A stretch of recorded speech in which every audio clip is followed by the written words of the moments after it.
Here we are, hitting up events, drinking our way through Chicago beer, and trying not to miss a thing. Yeah, because, the cork popped out, boom, it flies like fucking 10 feet. We're like, yeah, let's do it. All you have to do is add some fruit, stir it up, and ride that milk-shaped wave. Whenever I see him, I gotta take a photo with the most decorated brewer in Chicago, Jonathan Cutler. It'll be like the stuff you hear. You ever go to, every time you go to Floyd's, all the music sounds like this. Raw, raw, raw. Sometimes you want a small beer, but really, you want a big beer. You gotta take in all those big aromatic hops. Hey, what are you doing this weekend? Waiting in line for a bottle release? You should have never been a fad. The black IPA is delicious.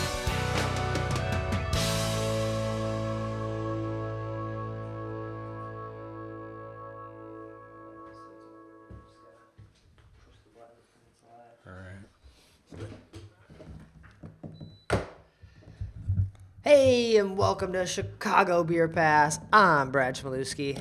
Brad, what's up, man? I'm Nik White. And this is our last episode of 2022. That's it? That's all? That's all they wrote. And we're closing it out with some Beguile. The year ends with a crackle and a pop. Buckle down. Oh, I thought it was Beguile. Oh, We have man. Beguile. We were talking Beguile. We're talking Beguile in the pre-show.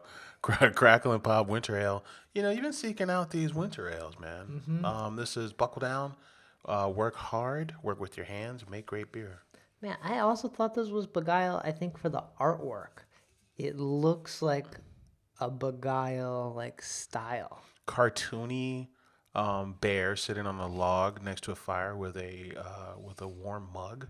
Mm-hmm. And then it does feel Beguile-ish because that's their thing. Just kind of very clean, cartoony.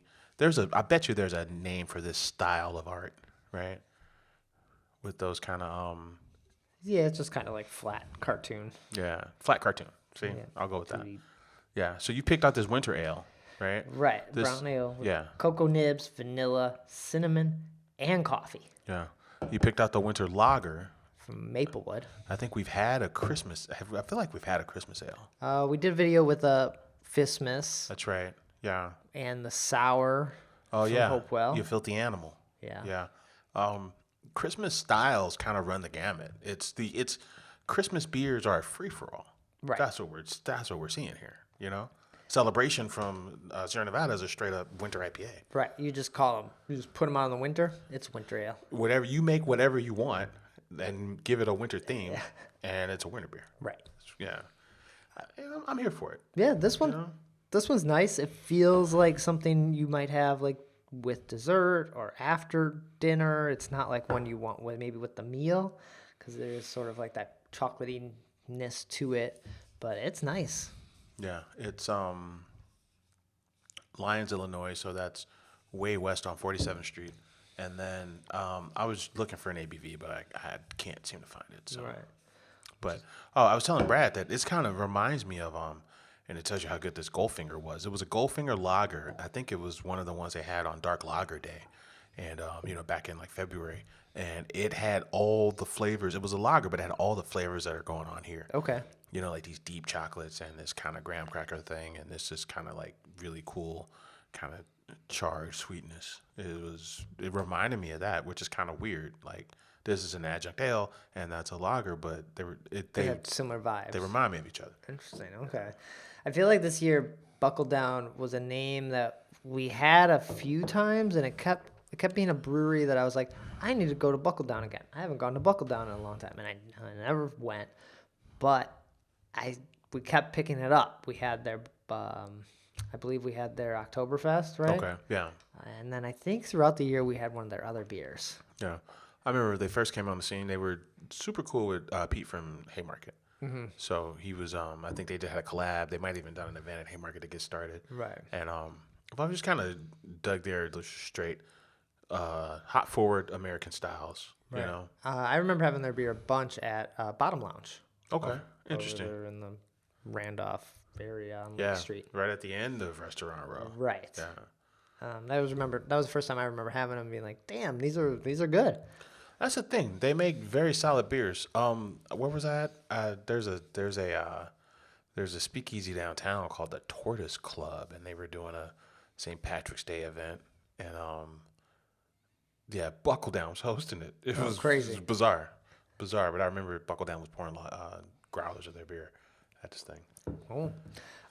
So yeah, we're gonna sip on this. Maybe dive into another one. This does feel like maybe a one beer and move on kind of beer, but it's nice. You Yeah. never know what's gonna happen. It's got it kind of lingers. It's a very bold presence. So you made it to a couple things this week, but we also are gonna close out this year with some stats and some of our top 10 beers of 2022. But you made a stop I to like what? that. Alter? Yeah, man. Shout out to Alter Brewing, Downers Grove, Illinois. Hello. Okay. Alter has that very cool logo where you turn it upside down and it spells Alter. Okay. No matter where you turn it. Where that's their first location, and then they built a second location in St. Charles. Haven't been to that one, but this third location is in Oakbrook in the Oakbrook Mall. So right by the McDonald's headquarters and all the Oakbrook is like a town of malls. There's a town of like headquarters, and then town of malls. There's Oakbrook Mall and a Yorktown Mall back to back. So malls running for like fucking 3 miles. So then that one's not too far from the stuff in Lombard, and then you get over to like Moore too. Yeah. Like, cause it's sort of like you could do a bunch of things, and Yeah, it's the West Burbs. Yeah, right off, right before you hit 355, right off 290, right, just west of the city. yeah. Yeah. So, I just happened to be out that way. I didn't even know that there was a location in Oakbrook. Yeah, but apparently, this place looks really good. You could tell that they got some money in this joint. Okay. Like it looks really nice. It feels like a proper restaurant. Interesting. It kind of feels like I'm talking about Fogo de Chao. It kind of feels something like along those lines. Well, they probably took over a spot, right? Or they didn't build a new building, did they? I doubt it. Yeah, I so doubt probably it. took rehabbed or Maybe that's renovated it. something. Maybe that's it. You go in, open floor plan, lots of art on the walls. Oh, but I think what draws you in are these massive oak tanks that they had built. So they're not bourbon barrels. They're not used barrels. They're like brand new like oak fooders. Oh, sort of like the ones that Two Brothers has. They have these like really big oak fooders. Yeah, maybe. Yeah, because some of them sit on the ground, right, and are just vertical, but these are horizontal and they're on racks. The same way bourbon barrels would be. They're just a much larger size. Each one's a much larger size. Oh, okay. Yeah. So I was kind of surprised. I'm like, these don't look new. He's like, no, these are dudes who make neutral oak barrels. This is their biggest project. They're making like this many of these big ass barrels.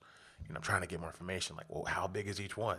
Yeah. I'm like, but he's like, they're not second use barrels. They're like brand new oak barrels, and this location is just gonna be for aging like their wild and their sour ales. Okay. Are they brewing there? No, and also they're not brewing there. Right, So okay. apparently their main brewery is still the first one. Okay. In Downers Grove, and then they have a smaller brew house at the St. Charles one.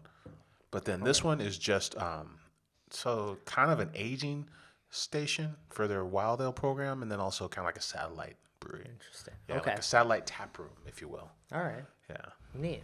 So I'm looking at all their beers. I like Alter. I've been a couple times, and I know Ulterior Motive, and a couple of their IPAs. Right. We had their Oktoberfest in our lineup. Yeah. It, I'm didn't kinda- stand out, but it was fine. Yeah, I'm kind of surprised that Alter has 3 locations. Not in a negative way, but I'm just like, man, do they have that? They must have an audience for this. Right. I don't. Because I'm like, when was the last time you just? It's not in our language necessarily to just mention a crew like Alter, considering they have 3 locations. Is what I'm saying. Yeah, I've never seen anyone drinking Alter or talking about Alter. Right. I could have just said what Brad just said. Yeah. That's what I'm saying. So I was just kind of surprised by it all. But it's an interesting play though, because it's kind of if you build it, they will come shit, because it's right by a hotel and it's basically in a mall. Okay. So it kind of makes sense in that regard. Interesting. All right. Nice. So, what did I have?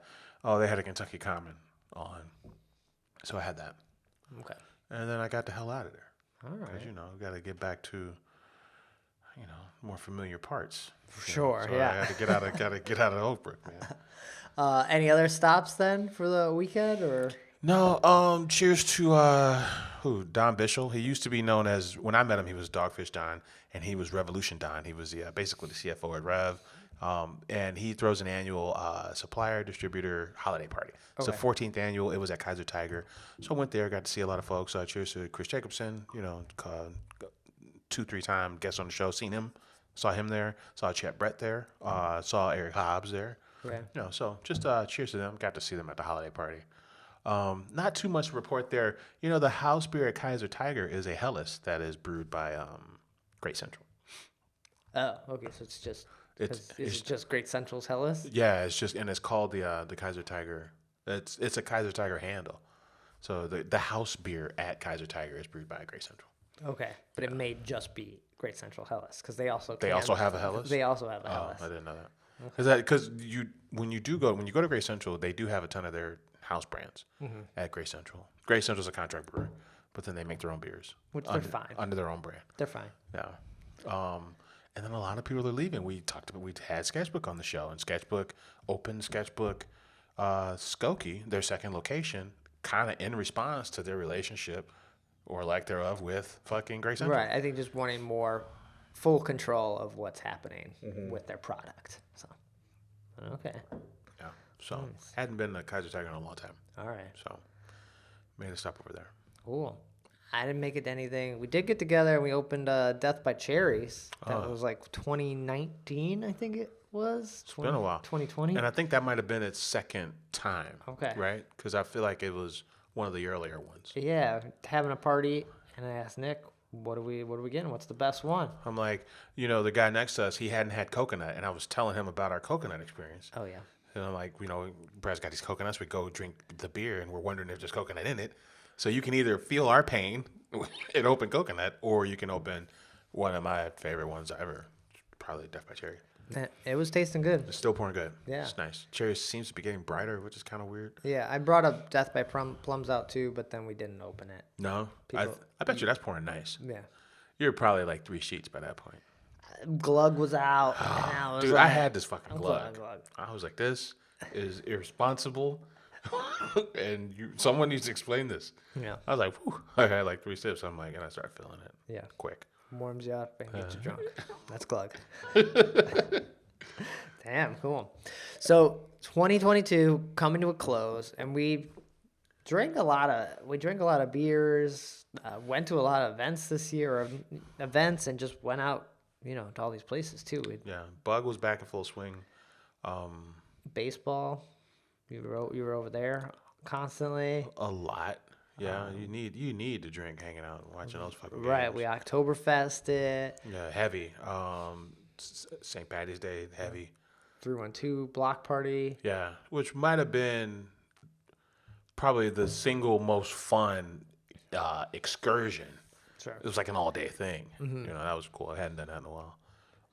Went out to Black Lung this year. Yeah, that's right. We brewed our beer with fucking our guys out in Emmett's Emmett's, in West Dundee. Yeah, we did interviews at the new not around the Bend District Brew Yards. We did an interview with at Goose Island. A couple Goose Island events Yeah, too. that's right. Clybourne. We did the brewmaster at Clybourne, and he inspired us to look and dig deeper into this Finch thing. Right. Yeah. Yeah, we've actually done a lot. Cheers to Salamo, their 10th anniversary. We interviewed there. Was the Ravinia interview this year? I feel like it might have been this year. No, I don't think it was. No? Because we were sort of masked up Okay. during that. So Okay. we do need to get back over there and check in with them. Yeah, it'd be nice if we could sit outside. Yeah. So, maybe 180 days from now, we go over there. Right. So I feel like that was a good run of places and events this past year. Hopefully everyone enjoyed listening to all those, and we'll try to definitely do more even this coming year. For sure. It was a very active year. Yeah. I do enjoy sprinkling in guests here and there, and we were on a good run of guests this year, which I was kind of cool with because the year before, what was it? Pandemic guests. More likely, if we had a guest, it was Remote virtual. or, yeah, So hanging out with them, and you get to know them a little bit more. I feel like in person. Definitely, yeah. You know. And we get they often give us beer, You so know, that's always nice. Beer's always good.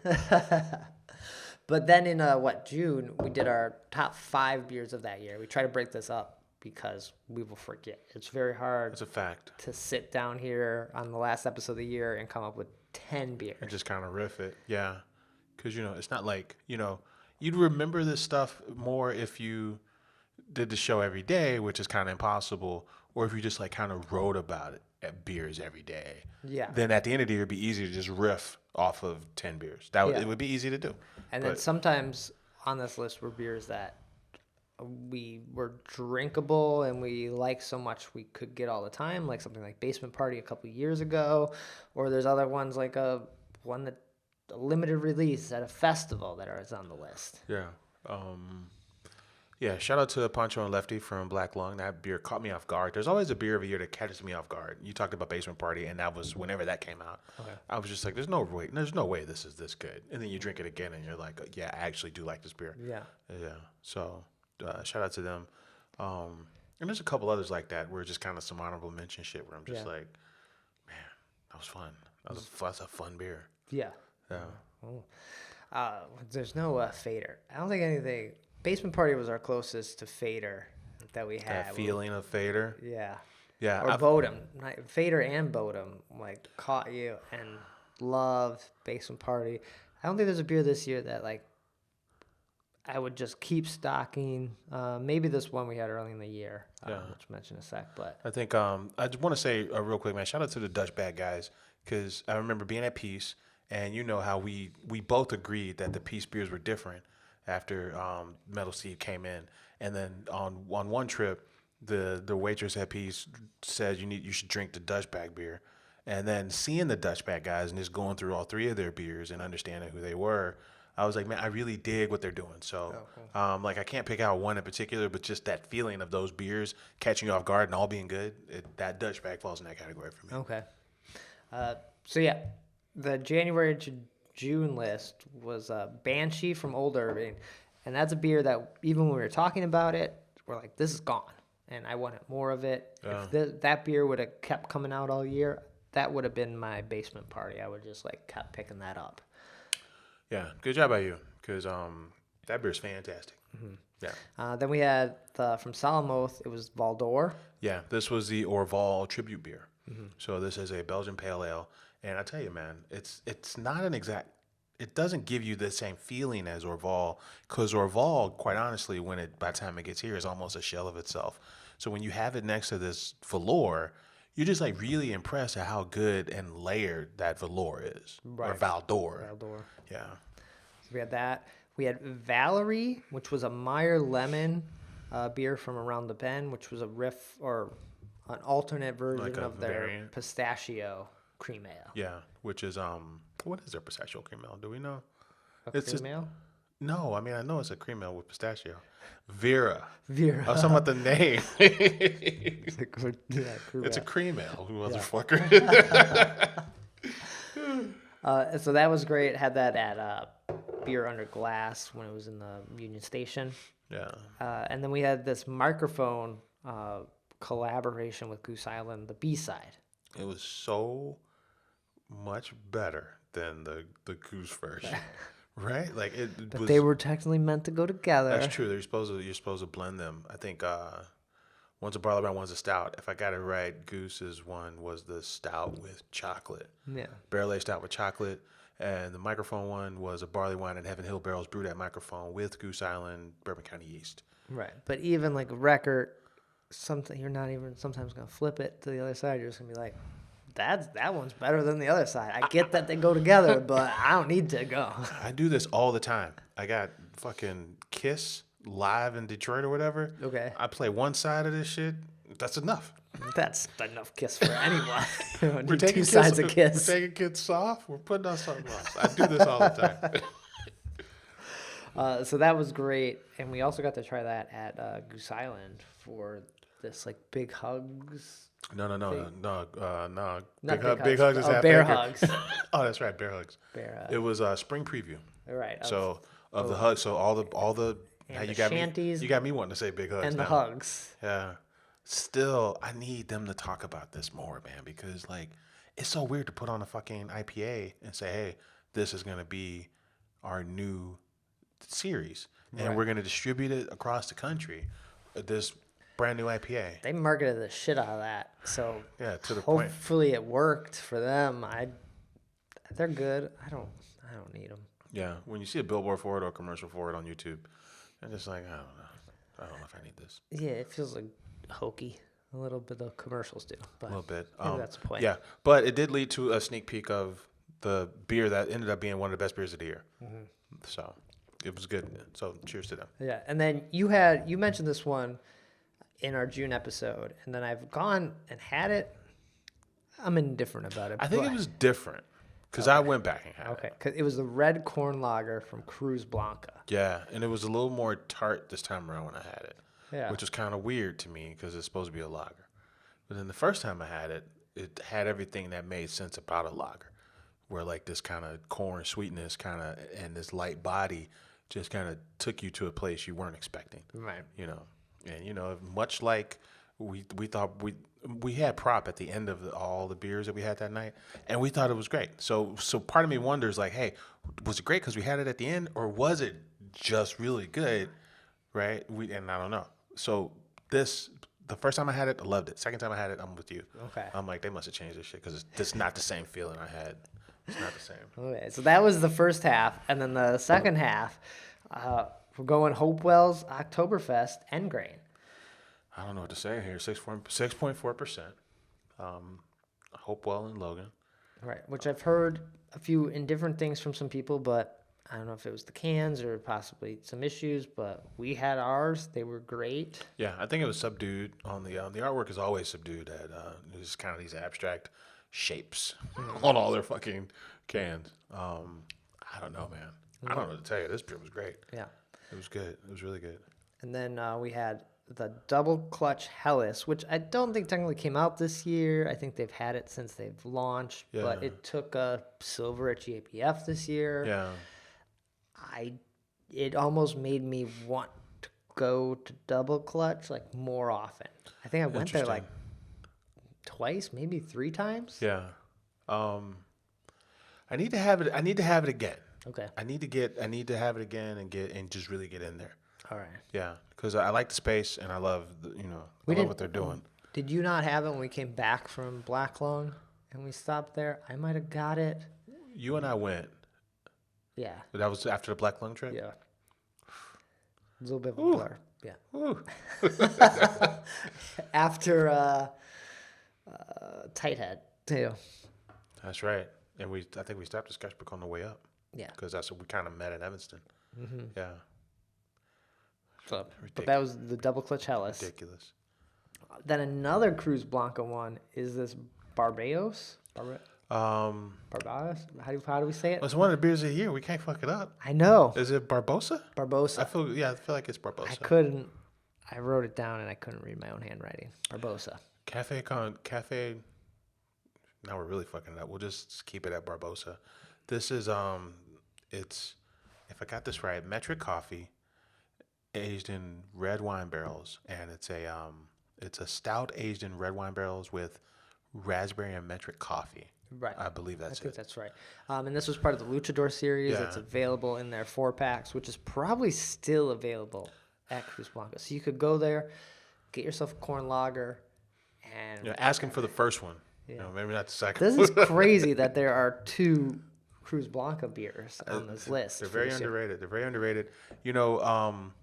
Rene Cuvée or Cuvée Rene or Cuvée Ray, the vanilla one that they've got, like 3 different years of barrel-aged vanilla stouts blended together. Yeah. I mean, that's a special beer, right? And if you bought it, it's going to change the longer you hold on to it. And it's got some crazy layers on vanilla because, vanilla, depending on where you get it, can be different. Sure. So it's a fun beer. But I think the best beer in that lineup is this fucking Barbosa, and it's not even close, honestly. That beer's really good. Yeah, I kind of want to just go back and get those cans. I think you have to buy the 4-pack.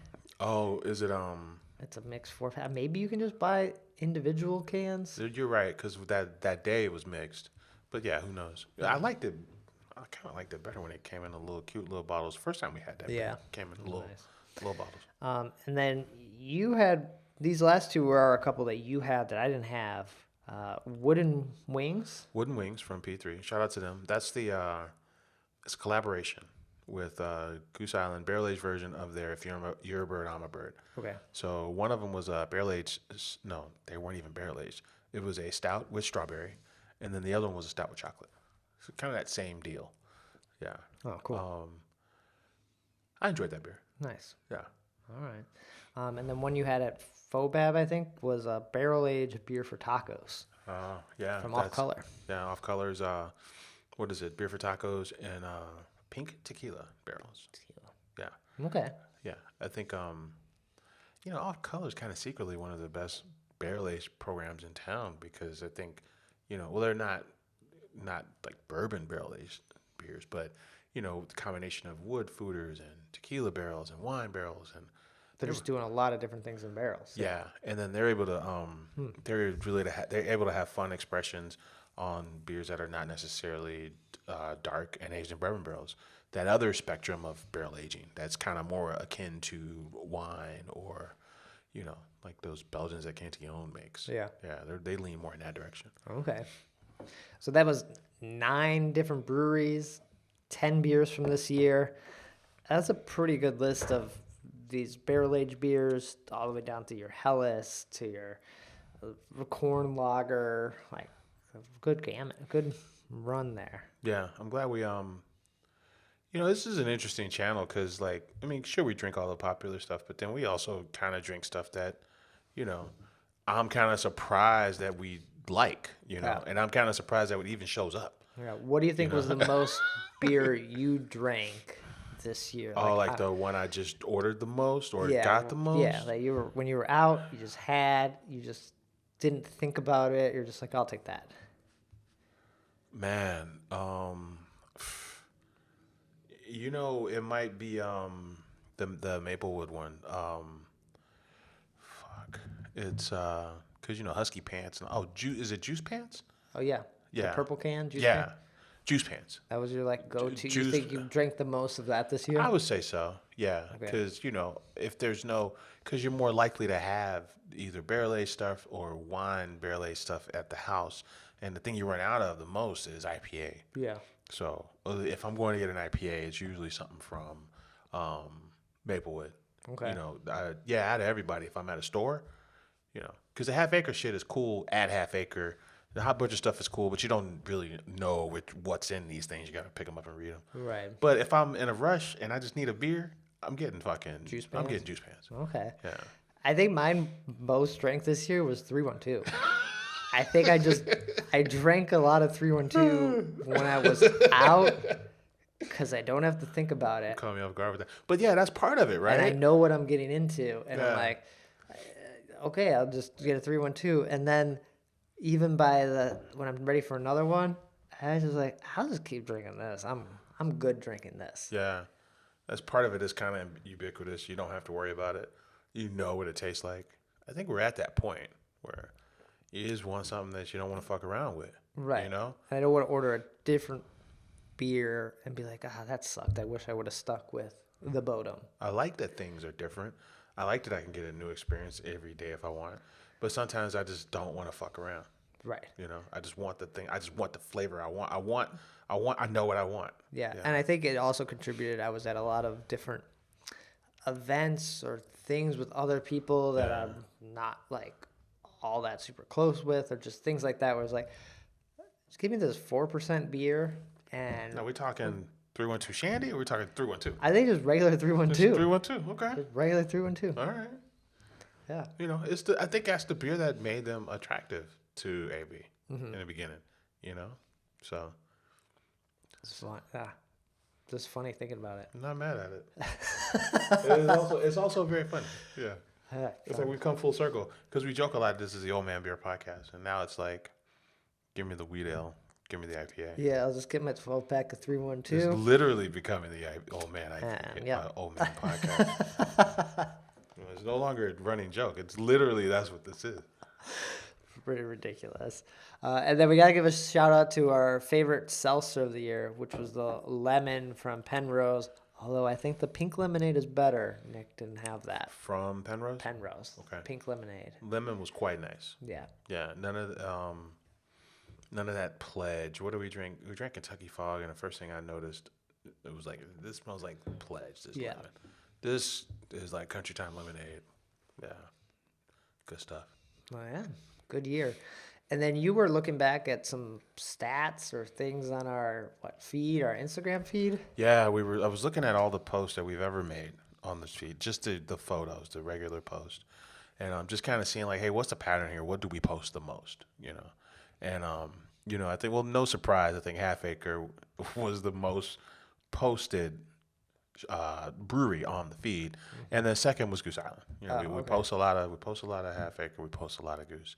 But, in that, you start to see some little micro trends. And one of the ones that was kind of funny that we pointed out was like, back in 2017, for the year 2017, the top two breweries that we posted were Beta Brow, because we had them on the show. Okay. And Beguile. Oh, shit. And so Beguile. that was 2017. In 2017, Beguile was the most posted brewery on the entire feed, which was, pretty amazing. Yeah. Was that the year we also ended up at the flannel pajamas release too? Oh, all the variants and all that Yeah. jazz. Yeah, it's very Could've been. possible. Yeah. But our trends just start to change year over year. And, if I was a good steward, I would have just had a full list. But I didn't. But what I did notice was that the top two were runaway top two were Half Acre followed by Goose. Right. Yeah. It's probably started to creep up Revolution more. I'd say so too. Because of all the Deepwood stuff. Because we're probably posting a picture of every release, at least one of the beers or all the beers. Yeah. There's things like the Garrett popcorn, the a lot of Alarmist. Freedom lemonade stuff. A lot of Alarmist, a lot of Dovetail. Oh, okay. Yeah. Oh, Dovetail, really? Yeah. Because outside of that, we kind of go around the horn. Like we don't. I mean, sure, there's Penrose stuff, there's Maplewood stuff, but other than like this kind of, we'll just say 5 breweries. Outside of those 5 breweries, we're just kind of going everywhere. Okay. So it's an interesting pattern. Yeah, because we don't really, I thought we're hitting these 10 breweries the most. I thought that's what it would be. Right. But I don't think it is. I think we're hitting these like 5 breweries the most, and then after that, we're just kind of going everywhere. Oh, interesting. Which I'm kind of excited about, actually. Right. So I think it maybe is a little disappointing it's Goose, but then again, if I'm drinking that much 312. You drink 312 all year. Shandy. I'm not mad at 312 Shandy. Even for a second, I thought it was a seasonal beer, but it's you were saying it's not. 312 Shanty? No, 312. Oh, just yeah. regular 312. Regular 312 is all the It time. is all year.